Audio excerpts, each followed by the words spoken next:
that it wants to work with Japan and South Korea to stand up to China's aggression. But as you know, South Korea and China, they're heavily dependent on, South Korea and Japan's economies are heavily dependent on China.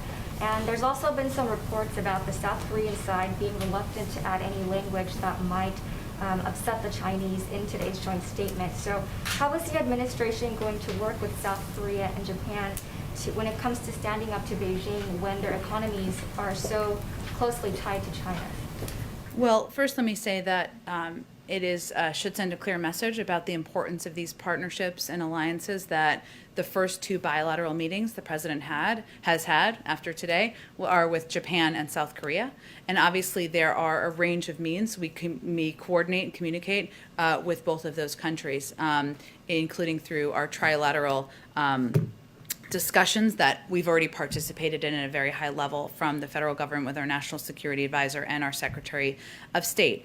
We certainly recognize that fundamentally our two countries, the United States and South Korea, may look at aspects of our relationship with China similarly and some aspects differently. And that will be a part of our discussion and a part of what we understand going into these discussions that are ongoing now.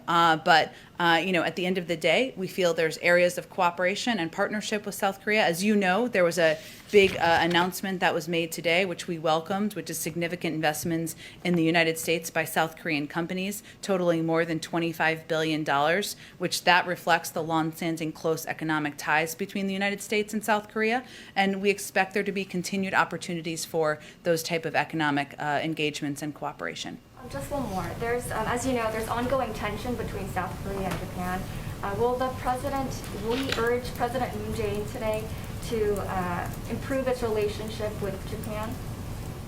Well, first, we continue to promote expanded trilateral U.S. South Korea-Japan cooperation. Again, you've seen that through the trilateral meetings that we've had at a very high level. We not only want to strengthen America's relationship with our allies, but also between our allies, and nowhere is that more important than between South Korea and Japan. So certainly there's a range of topics they'll discuss, and they'll have a press conference to talk about all of it. Go ahead. Thank you.